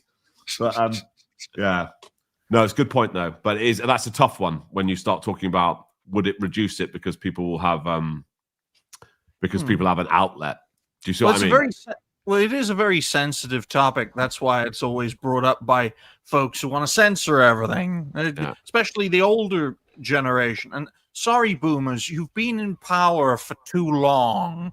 Why don't you just retire or die, to use, Jay's previous segment? And I wonder how dangerous it's going to be for a network video to say that 4.5 minutes into one Pilot episode. Everybody. Oh my goodness! But Yeah, I mean, there's we so have- many scientific proof behind video games that they actually de-stress people. When you actually, let's say, go on Assassin's Creed, assassinate a bunch of people, you feel super great, not because you imitate killing anybody, but because it's just fun. I mean, it's fun Yeah. because you disassociate the real world with the game, and you are having an actual adventure. You feel very different to anything in real life that you can ever compare to real life. It's just an amazing experience that's like a movie, but you're participating in it, and you're trying to just have fun, and you're enjoying the setting. You just get immersed in it. Like, for example, when I play Assassin's Creed, let's say Origins, I'm in Egypt, and I always want to see that. I always want to have the setting in the third person. I mean, I'm getting a particular experience that I can only get with a video game, and that is extremely distressing all by itself. So, not only that video games do not cause violence, but they actually make you a happy person. like yeah, we're a very Yeah, I diverse. We're a Thank you, very sir. diverse panel here. With age ranges ranging from 26 to 52. I don't know how old Des is, but I'm going to assume between 30 and 40. But Jay was going to say something. Or younger. Oh no, I was going to say. I'm assuming Des is between around 25. Is that right, Des? Yeah, I'm in my 20s. Yeah. What I was going to say is exactly what Empress was saying about like this is what people forget about like games and films and TV shows. It's supposed to be escapism, right? So people's lives are generally a bit shit. Like everyone's life is a bit shit. Most people have to have jobs which are a bit shit. If jobs weren't shit and people enjoyed them, retired people would do them for free and nobody would make any money. So life is shit for most people. And it's nice to like come home and relax, whether it's a film, whether it's a game. It's supposed to be escapism. It's not supposed to represent real life. It's supposed to be the antithesis of real life. So, yeah, go on. Yeah, I don't even like it's not that I don't like it, because I just don't know whether it's true or not. I haven't looked into studies of whether it reduces violence or not. But when you bring up that argument online, for example, people like to hyperfixate on the side of like, oh, you're saying that everybody's very violent and video games is a way to treat the violence that's not good. And it's not even that. It's just video games. It's a good ass hobby to get into. You go to school, you're excited, you want to get home, play some more of that game, get excited for another game that's coming out. maybe you're not outside hanging out with people that you shouldn't. I kind of experienced a bit of this myself when I was growing up because my parents had a business and I was always on there with them. I didn't have much time to play video games. And I got in with like a bad crowd of people who used to hang out in the neighborhood. Eventually, we sold the business, moved out, and I started to be more at the house. Pros and cons: I didn't ride skateboards or play hide and seek so much, which sucked, but at the same time, I got into gaming, and all this shit that I used to do, I just never did it anymore. I even got into cigarettes when I was a minor. It was fucking terrible, and I got rid of it because I wasn't hanging out with people who bought them for me anymore. Look, Portugal in the 80s was a very tough place, Jay. You gotta realize that. I can tell you from personal experience that in my not from a study, in my opinion, and Jay is exactly right that this is an escapism. This is a word that we very much like to use because of this. One note on that is that wokeness and those narrative weirdos are trying to bring the real world into gaming and thus removing the escapism, which is I don't even know how they haven't pressured the violence thing, the woke people, because they are hyper fixated on wanting to just destroy the part of it that is escapism. They don't see the separation between fiction and reality. Because they themselves don't have that in their head. Crazy. Yeah, they're trying to put the narrative of their fantasy land into the gaming and replace true escapism with that as escapism. But I just want to finish up on, because I know that other people want, like, gaming in my life ever since I was 10 has helped me in many situations. It has helped me in school. It has helped me with emotions. It has helped me growing up. Most recently, and I do want to share this, Expedition 30 has helped me through a lot of things that I had kind of bottled down because of real life. And in Expedition 33 kind of helped me deal with that. And I think I will thank the developers that they did that, because that game is amazing. And that's pretty much what actually gaming can do. They can let you experience these things, and they can let you come to terms with some stuff in your own life, and they can let you have such a great time that you forget all the increasingly shitty world that we're living in, because the world today is much more shittier than the world 20 years ago. Exactly. I mean, so like when I was younger, because I'm a bit older, like when I started, when I was at my peak gaming, when I was like probably like 12, 13, 14, I was like, I had friends, and then they'd be like, oh, what are you doing tonight? You coming out? And I'd be like, no, because I need to play Phantasy Star 2 or whatever. And I was obsessed with that game, and I would go through it all the time. However, now, well, ever since the birth of like wearing this stuff and putting this on, this provides a social outlet for people who would otherwise not have it. And like for a lot of people, and there's a lot of people from all ages, from like maybe teens to people my age, even 60, who would not have any social interaction if it wasn't for like being in like a guild or a clan or whatever. And I think those benefits are sometimes overlooked, and it's seen as something that people do as a recluse. And I don't think it's particularly healthy. I mean, I'm a big proponent of like team sports for kids and stuff like that. I think it teaches you valuable lessons. But if you don't have that, and you don't have a group of friends, this is like it's an outlet for stuff which is important for people's lives, and that's it's very important. We need more people to join the guild. We need more people to join the clan. We need more people to be part of vibrant social communities, and that's one of the main things myself and my mentor tried to do back then, and even to this day, is to bring people together. And that's what this network is all about. That's why we have 4 shows in the network now. It's starting to drive me a bit crazy, but hopefully we'll easily adapt, and who knows, we'll get Furious Dan to do a 5th show on the network where we can put all the crazy content creators together who have no idea what the fuck they're doing, and we can call it the Creative Freedom Revolution, because Furious Dan created that. He's mental, but he's the good kind of mental. Hasn't got a drop of maliciousness in him at all. That'll be Unlike- Malice. Malice, yes, I know. I've been hanging around. Oh, Jay asks a question here. Who is your mentor, Digny? I can't tell you on this platform. It's me back in the 80s. Yes, Yeah, the before you were minus born 10-year-old fetus. Mm. no doubt. from the other world. Yeah. Yes, I'm just going can to you- tell you this right here, right now. Yeah. The network used to be something else. That something else doesn't exist anymore. It's just the network now, and it's doing way better than the previous thing ever did. So I think I've got you. Sorry, that's- I was lost. Thank no, you. it's all right. That's a good show. Lost, apart from I the was end. I was a good where it friend got of your lost. I was a good friend of Digny's mentor. Yes, He was a good man who did good things for a lot of people.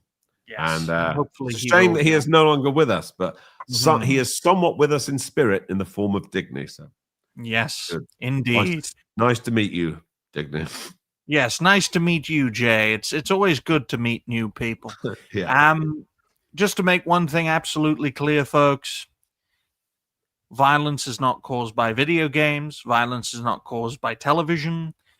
Violence is not caused by. I don't know why Shay is covering his Why- mouth. why are you I know what's laughing? coming. Yeah, Violence- something's coming.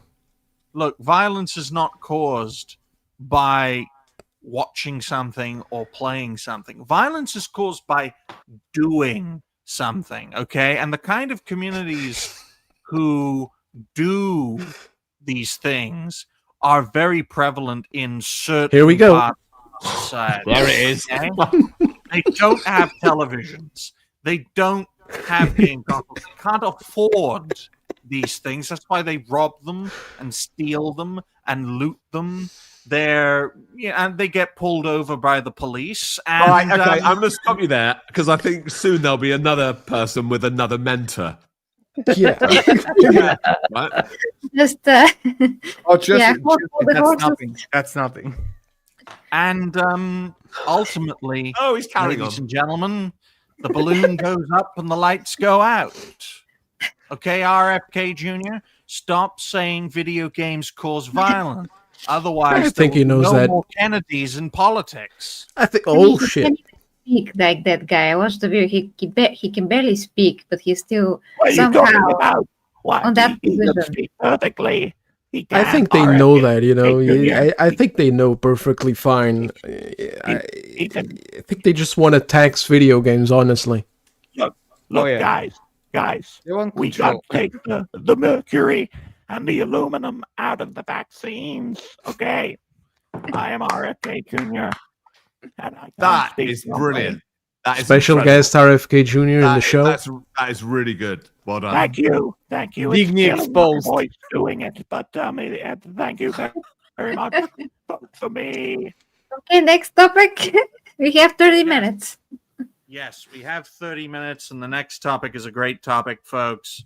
I think you're all going to enjoy it. 1 hour, 27 minutes, and 55 seconds. Just to remind people, like the stream, share the stream. Donations are always welcome. 2.4 is Ghost of Yote debuts as PS5 exclusive, stands alone as Sony's Sucker Punch. Now, this is the main topic for today's show, recommended by our official host. Take it away, Empress. Tell us about this game, why it's awful, and why the lead actress for the main character is a terrorist sympathizer. Oh boy. Okay, well, Ghost of Yute. Well, starting from the very beginning, once upon a time there was a very amazing game that I played from start to finish. Code Ghost of Tsushima, and it was great with this male protagonist. And then I thought to my naive self that I'm going to have a continuation of this game. But no, we have a game with this very not pleasantly looking woman who is, I don't know, I mean, what the heck is she doing there? Nobody knows.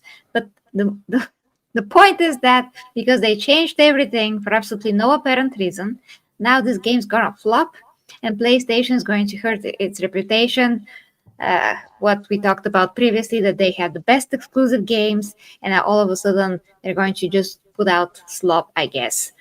Now, when it comes to the very quality of the game itself, we are not really sure because we haven't played it, and I will not buy it and support it. But the point is that this game is already ruined by all the controversies that are surrounding it, by the fact that the actress cannot stop talking about stuff, the fact that she is from Antifa. So basically, to me, in my eyes, she is criminal supporter, if not herself doing something that we don't know. That's not exactly not criminal. Who knows?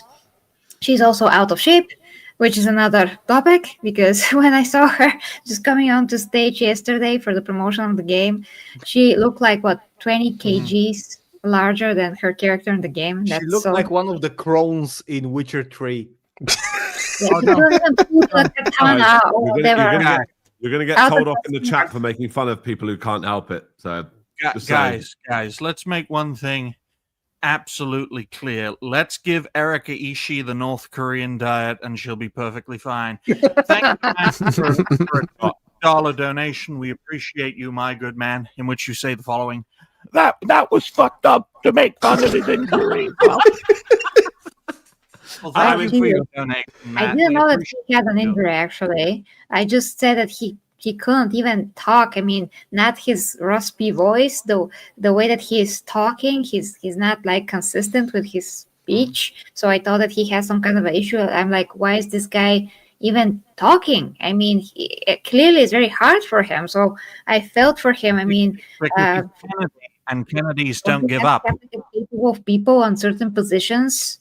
That's the only thing that I am thinking about is should we not have capable people? You know, not like I think RFK Jr. is a very hopefully. Well, I think RFK Jr. is a very capable political figure. I mean, imagine standing up against Joe Biden and living to tell the tale.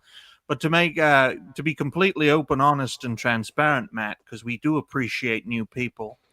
I learned a lot from my mentor, and it's a great way to test new people, to test their resolve by pushing the envelope and seeing where it falls. So thank you for your donations. We appreciate you. I mean, Matty, just for the record, because I know Matty for years and he doesn't know you, Digny. So, Matty, Digny here, he just has a very straightforward British black humor, which yes, he's British and black. Could use. No, I'm Israeli and white. Okay, thank fine. you. You're whatever you want, but I'm saying that you have a British humor even if you're from the whole of Australia. Who cares? Yes. We talk in the same manner here in Bulgaria, just that when it comes to live shows, we really don't because YouTube. But in general, Mate, that is how Digny is talking. He doesn't actually mean anything worse by it. I mean, the other day he said that I was the first transgender woman of Bulgaria or whatever. That was on my show, by the way, I think. Which is so bad. When I heard that entering the stream, like I was reading the stream, I'm hearing my name and transgender next to it. I'm like, Digny, please, like some people don't know your humor, man, okay? They're really gonna think that I'm freaking transgender. That's horrible. Well, at least I'm not. At least I don't have any spears with me. Thank you to Furious Dan for. Hang on. No, it is just a bit of fun. I'm pretty certain if RFK Jr. was watching, he'd have appreciated it. Yes. Yeah, he's a tough guy. We make fun of people, and it's a bit of a laugh, and it's not like we're actually doing anything bad. It's not the end of the world. I don't. Yeah. If John Fetterman can be put into power, yeah, there you go. Exactly. Similar sort of stuff, isn't it? I don't know what. Yeah, like he's just a guy. Yeah, it's not like a. If he was here, he wouldn't be like a wokey getting all offended and stuff. Besides, it's not like the way that he speaks doesn't mean that he can't do a good job. He's got some good policies. He wants to get people into shape. For example, it's just that he's wrong about video games. And if you put yourself in the public eye, when you know you've got a situation going on like that, it's like that politician in Germany, that green politician in Germany, was it? That somebody called her fat and then someone tried to arrest them. It's just ridiculous. Like, do you know what I mean? If you're overweight, like, trust me, like, you put yourself in the public. You know, I got called Quasimodo the other day in the video comments. I don't care. It is what it is. Do you know what I mean? Like, I don't put photos of myself up there to not get abuse. It just happens. Like, Look, people it's need as to simple grow as up and that. get tough, grow a pair of balls, and get on with it. My Yeah, they mentor need made to it very, relearn that apparently. my Say again? mentor made it very clear. What was that, Helzo? I was just answering to Jay. I think people need to relearn that because we used to know that. We used to have a backbone and not get offended by everything, but internet ruined a lot of people, in my opinion. Everybody now has to be right all the time, and if they're not, they just go into some absolute meltdown everywhere they can and just screech on the street. Well, Helzo, thin skin don't win the mind, right? That was the thing my mentor always liked pushing. And if you can't stand the heat, get out of the kitchen. And that's exactly what Matt's done, and we appreciate it for it. Thank you to Apologies for that. No, it's perfectly fine. Thank you to Furious Dan for the $5 donation, saying, Digni Oz Brother Raja 20,000 Maharajas for a new boat, for a new boat. Hey, okay, I live in Slough. Can you be careful, please? Like, seriously. Yeah, I'm gonna get mugged. Please, Digny, just like put some kind of a, I thought my Uber Eats was here for a second. Look, Furious goodness me. But Furious Dan does this all the time, and no one says, dial it back, Dan. No. But when I say it, it's somehow explosive. But thank you, Dan. We appreciate Dan. We need more people like Furious Dan in this community. Thank you very much for your donation. As we spit roast Ghost of Yote, because Erica needs something. She needs something. I'm telling you that right here, right now. I've covered this before. Daz has covered this recently as well. Ghosts of Tsushima was a fantastic game that stayed true to the origins of that story, of that time period. And what does Sucker Punch decide to do? They embody their namesake, Sucker Punch their franchise. And it didn't even need to be a franchise. It could have been its own story that would have lasted the ages and get remade in 20 years. The Square Enix approach. That sort of thing. But no, we're going to make this new game. We're going to put our own perspective on it. It's going to be hundreds of years in the future, but still be the same kind of game. And we're going to have a female lead. She's going to be the bestest ever. And the lady who's going to run it is going to be an insufferable lady part. an insufferable lady part. Yeah, see you next Tuesday. It's better than saying cunt on air, Empress. So, Jesus Christ. But my God. Before we continue, thank you to Levistro for being a member for a month. We appreciate all the people who have donated and all the people who are members of this great channel. It's the newest channel in the network, saying the following quote: "Politics are its politics is degenerate, Levistro. The more you consume, the more your mind rots. It is why games and politics don't mix." Except for political games, they mix quite well. Games have done more for mental health. Well, we appreciate your membership milestone, and thank you for supporting this channel. Thank you. Also, how dare you correct someone's grammar when you've said maliciousness? That's very maliciousness of you, Jay. This is why I prefer being with Americans. They don't know how to spell grammar, never mind utilize it. But go ahead, Helzo. You were going to say something. In my opinion, the thing about Ghost of Yode, my personal opinion, is going to flop, or at least is going, in the best case scenario, is going to massively underperform. I have already seen some clips that showcase some technical and glitches and stuff like that, which, again, for a new release, AAA is kind of like a milestone to achieve, to be buggy at launch. No one is putting out finished games unless you're an indie studio and you actually have passion for gaming. The thing about Ghost of Yota is that it could have been good. not as good as Tsushima, but it's gonna be good. The thing for me, in my opinion, that completely buried it absolutely annihilated it, was their silence over what happened with that developer over Charlie Cook's death. That was the final. That was the thing. Because anything else, like Eric Ishii being political, being Antifa, being whatever, it's one person that just doesn't know how to shut up. We are already used to such people. We're Yeah. still willing to give such a game if it's a good enough game on its own, and that isn't that thing isn't inserted into a game like it was with Dragon Age Velgard. We're still we're still willing to give these games a chance, and more people from the streamer community on our end would have played it. And there are a lot of huge channels that would have played and then they're not gonna play. But the thing with Charlie, like there's silence on that, like the week-long silence, the silent firing, the no stance taken, and just the silence on X and everything, and taking, what was it, 10 days to even give a hard, like half-hearted answer that yeah, we don't agree with that, that's why we had to let it go. That's Not even that good. yeah, So awkward. was Like, nothing. That was oh, nothing. we think this is how we think this is bad. Kind of. Yeah. And they took no stance about it. And then you take, and then you add up Eric Ishii going, "I'm Antifa, so is my wife."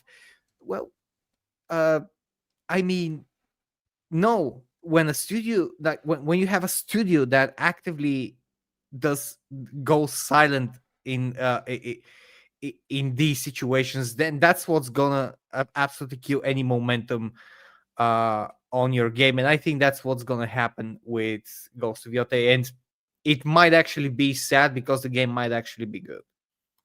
Well, it's not going to be good with this lady at the helm as an actress, folks, playing the lead character. Not in motion capture, because she's a bit, bit hefty for the role, especially considering famine was a prevalent problem in Japan during that era. Courtesy of Gays Against Groomers, ladies and gentlemen, not to be mistaken with other organizations that have G and G in their title. Quote, woke gender ideology and Antifa terrorism is firmly embedded in cartoons and video games. Meet Erika Ishii, radical gender fluid voice actor in Ghost of Yotei, which dropped today. She mocked the passing of Charlie Kirk, and this is one game we recommend you pass on. So it basically has a clip here. This is a gay who's against grooming. And yeah, I find it very interesting that Sucker Punch as a company was, before they made Ghost of Tsushima, they were famous for making the infamous franchise and ultimately destroying it with the last two awful games. And that led to Sucker Punch rebounding with a fantastic game with Ghost of Tsushima, which leads me to believe that that game did too well, and it attracted the poison that we've seen throughout the video game industry, the entertainment industry, and that poison infects success. That's why I think, since Helzo mentioned Expedition 33 earlier on, I think that studio is going to get poisoned in the next few years, especially if it expands with new people, because that's what the opposition does. They find something successful, they latch onto it, they poison it, they produce shit, and then the franchise dies, because that's how you kill creativity in the modern world, whether you like it or not. Here we have a leading voice actress and motion caption character for a released game, a high-profile released game, endorsing a terrorist organization. Does anything happen to her? No, of course not, because she's a leftist. And, I know folks in the chat may want to keep away from the political discourse, and I heavily sympathize with that perspective. However, we have to realize that the poison is coming from one side, right? Almost exclusively from one side. When George Floyd fell, America burned. When Charlie Kirk fell, America mourned. What does that tell you? Temple. But this is your topic, Empress. You should be leading the way. Oh boy. Well, What do you make of what this? what to tell you? I'm just sick of all of this, really. It should be all about the video game and not about the stupid actress who's playing the leading role and want to interject all of her ideology into her character or just be vocal or whatever. I mean, I remember when the whole thing with Gina Carano happened years ago when actors were trying to voice their opinions on politics, and all of a sudden Gina Carano is in the news and whatever, and I'm like, oh, hold on, why are actors talking about politics? Like, what? Aren't they supposed to just do their job and be actors? So I don't know how many years ago that was by this point. 3, 4? Around 2020, I think. No, so 5. So since then, all the actors from gaming and movies and whatever, they all started expressing their opinions, and they're mostly all leftist and It was crazy. kind of already there in a way. In a way, Gina Carano's situation was she spoke out against the overwhelming presence of leftist politics in the space, and it wasn't even because of the politics being leftist. She spoke out against the demonization of conservatives. That's basically all that she did, and she got totally burned for it. She also Yeah. refused to put pronouns in her bio, which was another drama separate to that, where they wanted her to put it like all other Disney employees. She didn't want to. Then she put a meme. She put beep bop boop, like a Star Wars Android thing, and Yeah. that was a little Des. bit of trouble. Then there was another little bit of trouble. But ultimately, what got her burned was saying, "Hey, please, maybe let's not demonize conservatives. They're just people." Although she that- did do it in a bit of an edgy way, because she compared it to the Holocaust. She had a digny humor. Well, since I've been brought up in this conversation, people need to realize that these things are a step-by-step approach. It didn't start off with chucking people in chambers, folks. It starts off by dehumanizing your opposition and going from there. Yeah, That's why pretty freedom of much what speech- she said. Exactly. Freedom of speech is absolutely necessary. And those who find that uncomfortable, I'm sorry to say, whether they're friend or foe, they're part of the problem. Whether they know it or not, they're part of the problem. And the solution to free speech is more free speech. It's not censorship. It's not saying you're uncomfortable. It's not bribing your way to shut someone up. It's about how do we respond to someone's freedom of speech with more freedom of speech to counter that, okay? There's nothing wrong with me changing my voice. And sounding like RFK Jr., okay? Because Okay, that's how okay. it sounds. Let's start on the ears, please. Okay? That's I'm how enough he of that. sounds. That's not a falsification. That's how he sounds. And if you Yeah, have I a know. problem with that, well, then that's your problem. It's not mine. And this is the thing we need to understand. When you, as a moderate, give ground to radicals, they're going to swallow up your space. Sucker Punch is a great example of that. Unfortunately, when That's you the back crappiest part of away- it. What was that, Des? That's the worst part of it. Exactly. Because sometimes it's so normal to just, in a normal, moderate mindset, be like, yeah, there's no problem with that. But somebody's going to take it, a radical is going to take it, and going to turn it into a problem 2 years later. Yep. I promise why- you that if Oh, go on. she has if Erica Ishii has kept these views for herself and not trying to basically define herself by those views and just focused on promoting the game, none of this would have happened. Like, I don't care in general if an actor, if a voice actor for a game believes in anything. If like they can be a flat earther, they can be a leftist, they can be extreme right wing, they can be extremely religious, they can be an atheist. I don't care. I don't want you using that platform or using your sudden uh celebrity status because we know that you're voicing, let's say, the main character in this game, to use that platform to voice those opinions. You became famous because you're a voice actor for, let's say, this game or this anime, or you're an actor. That's why you became famous. Nobody asked you for that. And Ricky Gervais, by the way, absolutely nailed it in 2018. Most of these people went to school less than Greta Thunberg. They don't have any right to teach, voice, and demand any authority on their political or world views. They don't.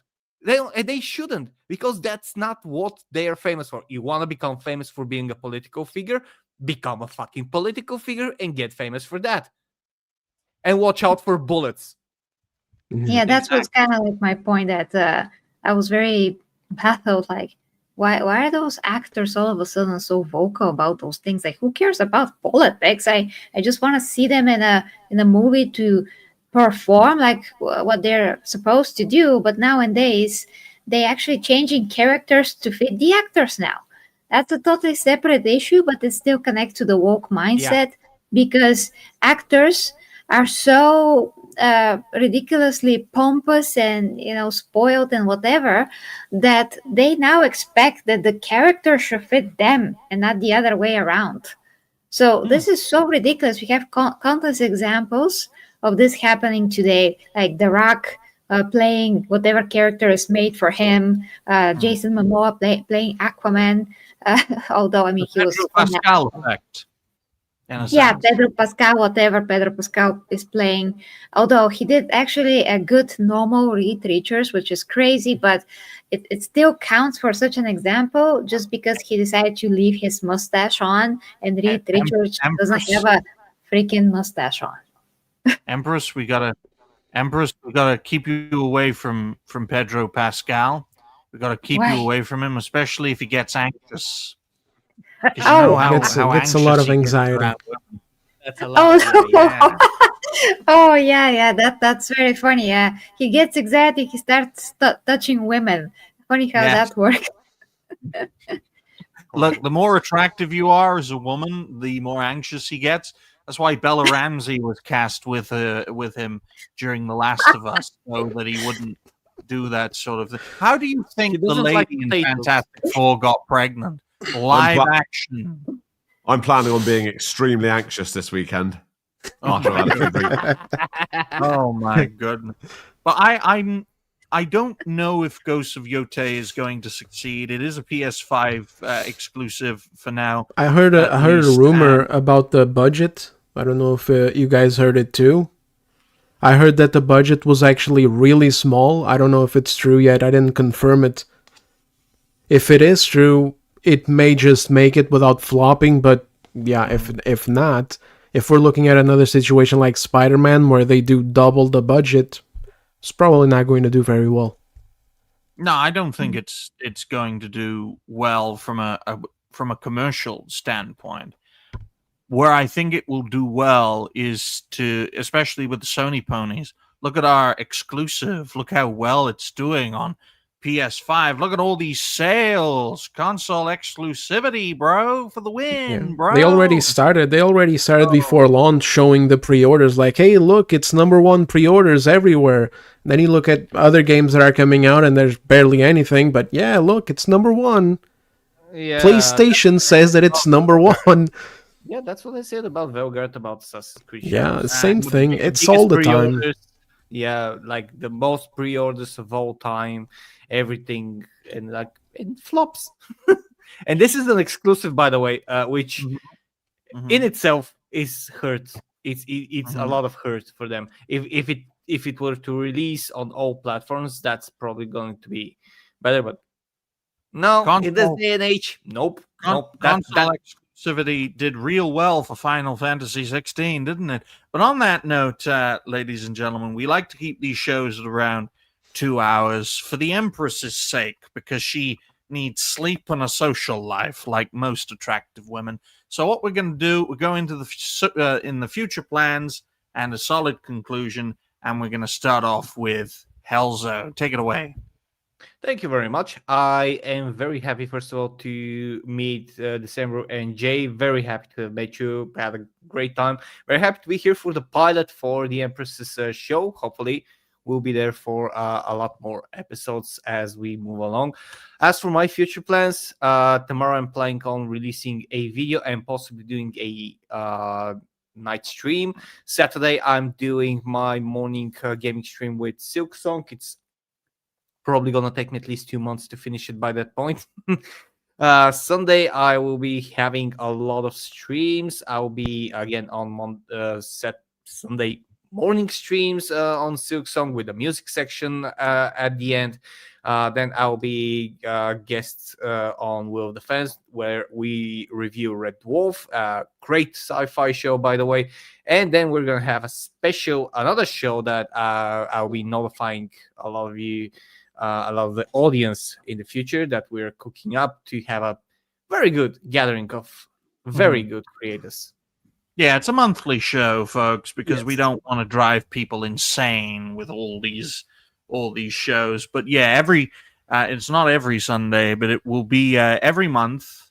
The network hosts will gather with myself, Digny, and it'll be like a review, like a Congress, like a Soviet Congress, except no one's getting purged. Alrighty then. What about you, Jay? What are your future plans?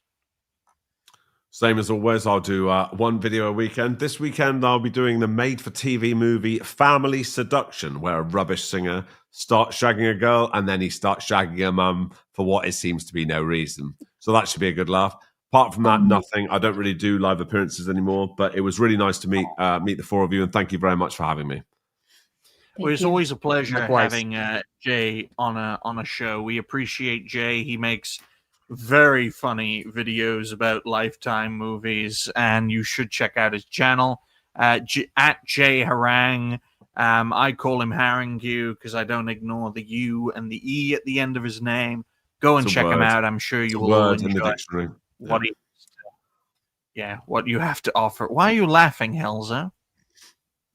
What's the matter? I'm just enjoying myself. Oh, okay. What about you, Des? First time ever on a panel show. What are your future plans?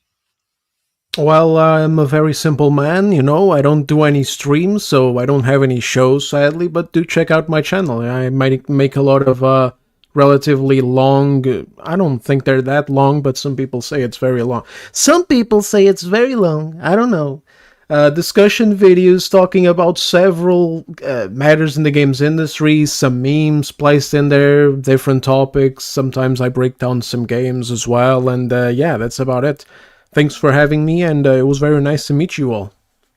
Oh, it's always great when you burst a creator's streamer cherry. When you pop their cherry for the first time. It's always good to do that, and hopefully we haven't scared you away from panel shows for life. I'm Dave. sensing a lot of anxiety right now coming from your side. Oh no! Because no. you started touching people. Are you touching? Are you so anxious you're touching women?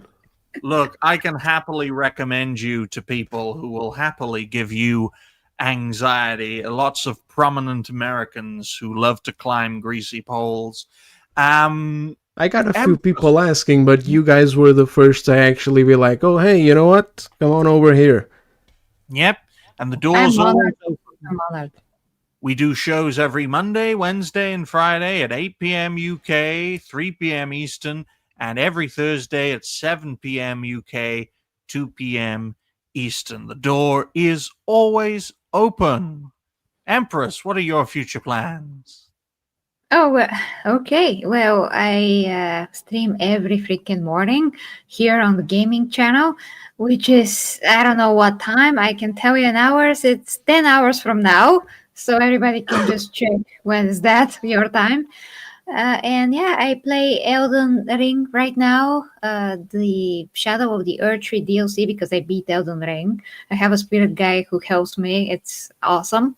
But people also voted for me to play Warhammer 40k bolt guns. So one day I'm going to play Elden Ring DLC, one day I'm going to play bolt gun. So it's a very nice change of pace since people wanted to see both games. On the 40k channel, I'm just gonna continue doing some 40k lore videos. If anybody is interested, that's the 40k Empress. And our new channel with, me and Logan, which is the superhero channel, Superhero Truth.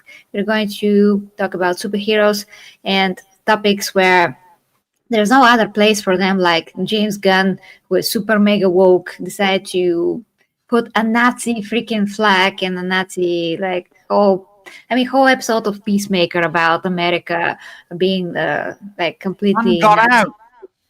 A black. Yeah, that's one of the worst things that I ever seen on TV. So, on anything in my whole life, and that's like freaking propaganda. I wrote that on X, and some guy was like, "Oh, for Jesus Christ, what is happening?" Like, I forgot to reply to him because I'm like, well, if this guy doesn't see that's a propaganda, and I saw today that James Gunn actually kind of confirmed that, but the way that he replied to how this is because he really believes that that's how America is, then I don't know what to tell you. So there's many interesting things that we have to work on that channel. Many interesting videos to be made. So if you want to help out, you can just watch whatever there to build up the watch hours. So yeah, those are the three things that I'm working on at the same time. And there's always OnlyFans in which I do my educational videos like fitness, health, nutrition, nothing explicit, nothing like all the people do. Cancer. You know? Anxiety inducing. Yeah, very much not anxiety inducing. I'm helping people with their mental health as well, all kinds of life coaching basically. So yeah, also my physique updates, but everything is absolutely censored. So it's the most censored OnlyFans ever. And there's a lot of very, very, very fun topics there for people to discover. Above 300 videos about fitness, health, nutrition, sex education, all of that. And it's just me in clothes talking. So yeah. I was about to say, folks, Empress, could you give me directions to Earth X? But then you said the last thing, and I'm like, okay, well, that's one way to end a show. We appreciate everyone for being here. Everyone. This is a new network show. I think we've had a fantastic start. Hopefully, it can continue. Next Thursday, we'll be having Chicago Reacts as our special guest, the host and founder of Hard Lens Media. Hopefully, Empress can make that show because she is the channel host officially. Hopefully, Helzo can make that show as well. And the door's always open. So if you've got time out of your schedule, we'll welcome you with open arms. And thank you to all the fine folks and fellow creators for liking the stream, sharing the stream, and especially for the donations. Thank you to Clinton. Thank you to Helzo. Thank you to Roadkill for that banger. Thank you to Matt. I'm not going to do my voices on Matt again. Otherwise, we have to talk to Matty separately and to. don't worry. Don't worry. It's I don't perfectly have to. fine. He's my friend. I have to talk to him. But yeah. I hope you He help was, him he with was the your friend. Okay. No. Thank you to Don't do it. Furious Dan, and thank you to Levistro as well. We appreciate all you fine folks and fellow creators. Why are you still up? There we go. Have a nice one too, MS, and hopefully the MS doesn't stand for multiple sclerosis. Oh my God. So until next time, ladies and gentlemen, and no one else, bye for now, folks. Bye bye.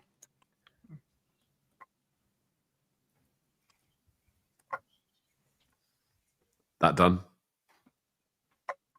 Please tell me Just you know how smile to and end the wave, show. boys. Just smile and wave.